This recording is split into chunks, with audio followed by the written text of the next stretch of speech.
Welcome back to the Dividend Diplomats, guys. It is breaking news Saturday, but we're recording this on a Thursday. So some of this news might not be brand news, but we are bringing you the top three headliners that cap this week heading into Memorial Day weekend for you guys. Before we jump into the three big stories, smash that subscribe button. Give this video a thumbs up. Everybody, we are trying to get to 20,000 subscribers, so help us get to that journey because we want to do another Macho Man and Hulk Hogan special video. So, Lanny, Now, listen up, brothers. We've got, oh man, the Macho Man and the Hulk Hogan.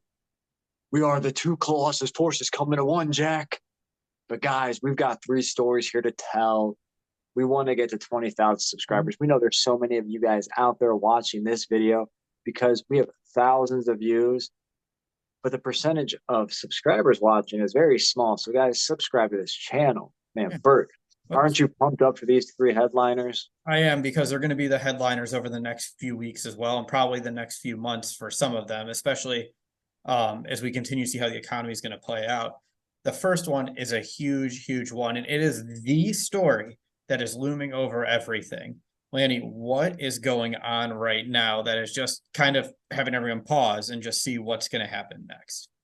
The big dominating factor right now, right here, guys, it comes down to the debt ceiling talks between the House and the President Biden. The debt ceiling is still looming. They haven't come to an agreement quite yet. As of this video, again, recording this 9 o'clock here at night, the 25th. So something could happen between now and the release of this video. But as of now, it is not yet agreed upon. And that June 1st date is hovering over. People are going to be grilling out. They're going to be like, man, this hot dog's looking good. Sausage, that debt ceiling's not looking so hot. You know, they're just going to be talking about it on Sunday and Monday. Put some more charcoal on this side of the grill to get that debt ceiling heated up, because we got to get this figured out. But you're right. It's everything's just kind of stuck right now, and it's kind of reflected in the stock market. The stock market cannot find its footing right now. And every day that goes on and every day that passes without a debt ceiling, the stock market just has a slightly negative reaction. So you're seeing a lot of red days every time the news comes out that, oh, meeting's over, nothing's agreed upon. Meeting's over, nothing's agreed upon, stock market comes down after. It's been a very interesting and difficult market to predict over the last few weeks.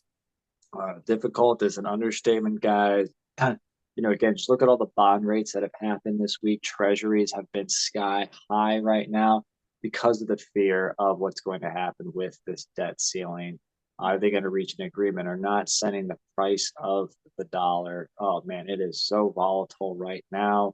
The 1 month treasury, I know, Bert, you've been able to grab 1 month treasuries, you know, for over 6% right now, right? Yeah, I've been helping build my mom a nice little treasury in CD ladder, and because of what's happened with the rates and treasuries, we're able to scoop up some nice 6%ers over there. I think I told you today as we were filming it right beforehand, we grabbed a June 15th one that was over 6%. It was like 6.004%. It was insane.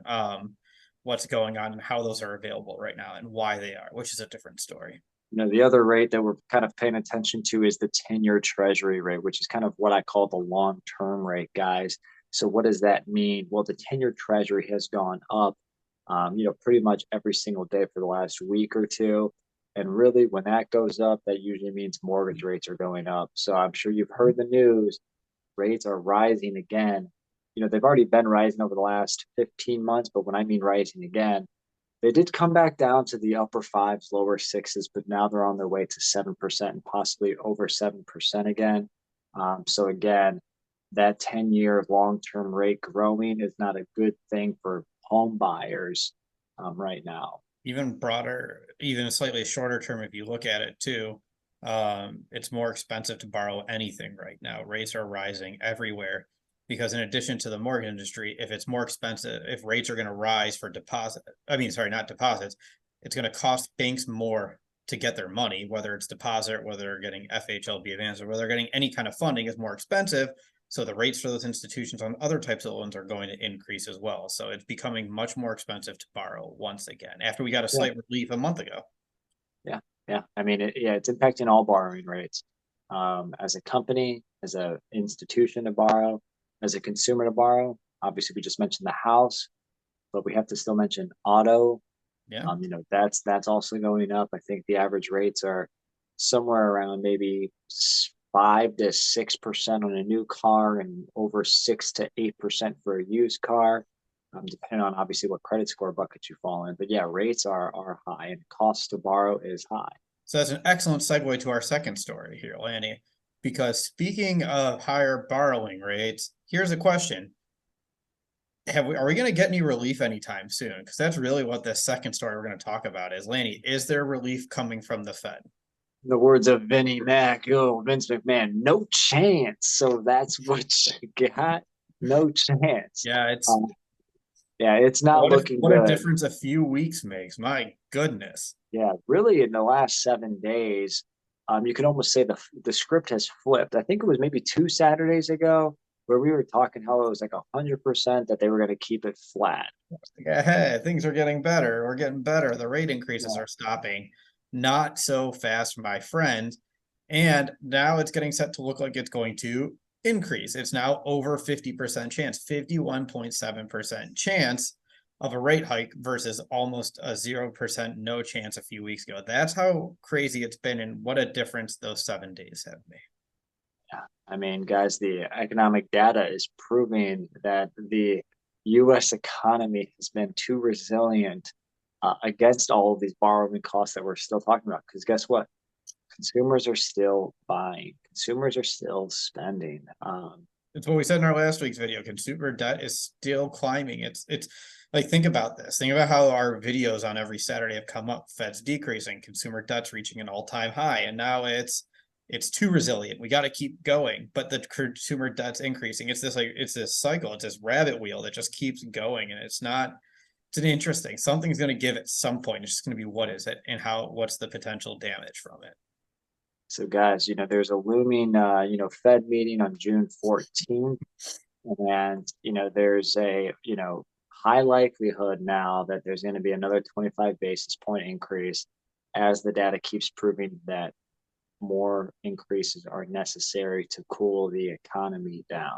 I just keep laughing because I'm picturing this resilient economy like Hogan. Like, someone keeps like finishing them, and then they just get up, start hulking up every time. And then you're like, all right, let me get another finisher in here, knock Hogan down. He just gets right back up and starts hulking up. That's what it is right now. It's gonna be Rock or Hogan finishing this match. That's the $1,000,000 question. We're going to have to find out, guys. So, again, June 14th, we'll keep our ears plugged to it. We'll keep you guys in the know of what happens within the news on the Fed rate increases. But again, June 14th, mark that one in your calendar. And, we'll show here on the screen, obviously, or if we haven't already, the FOMC images, video of kind of what that all looks like and where to go for it. It is one of the most beautiful bar charts I have ever seen. There it is. All right, so let's go. Third story topic number, here. yeah, as I say, story number 3. We're going to move away from the debt ceiling. We're going to move away from the Fed, and we're going to talk about actually what's been the hottest sector too, and what might be contributing to this resilient economy.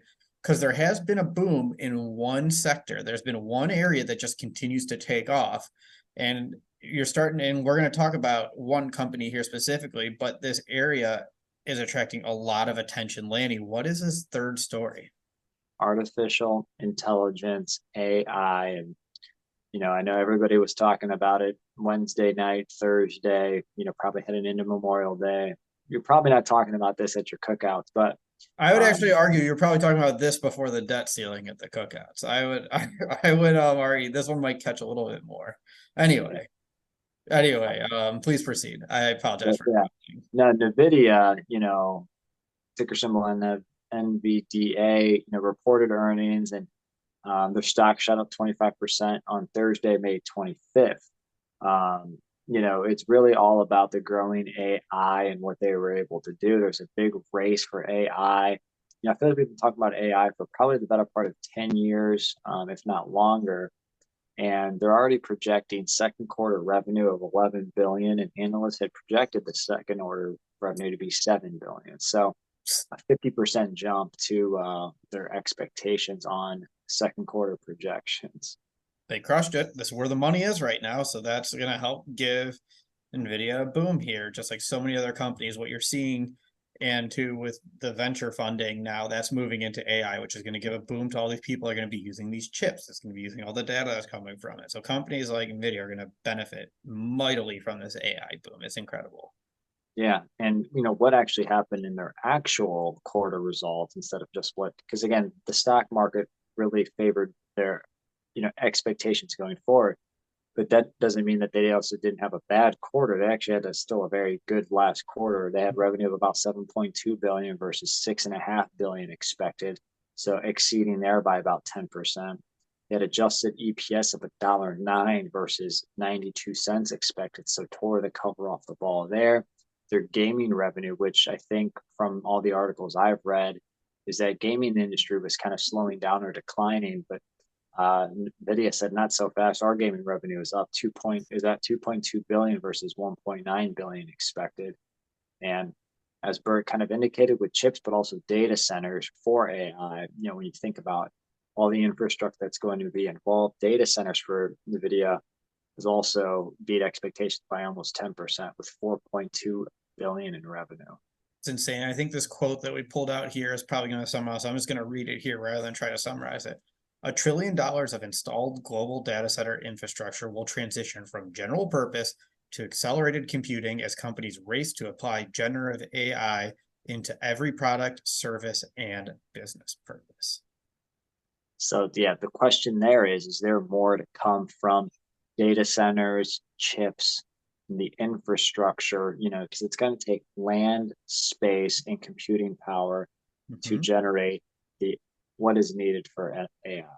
Yeah, it's incredible. So this won't be the last time we talk about AI and the impact it's having on on certain companies and the overall economy on Saturday. So this is a great call out. So let's summarize here what our three articles are, not our three articles, our three breaking news stories for breaking news Saturday. Debt ceiling still going on, still battling. The Fed now suddenly is changing their tune and looking like they're going to increase rates a little bit here. And then Nvidia and artificial intelligence just destroyed their earnings this quarter. Guys, let us know in the comments what other big news, big headliners that you heard during the week. What's the impact to you and your dividend stock portfolio? And what other stocks will you be buying based on the news that you heard from us this week? If you haven't already, subscribe to the channel. Give this video a big old-fashioned thumbs up, everybody. And remember, if you're not with us, you're against us. That was Bert and Lanny from the Dividend Diplomats, over and out.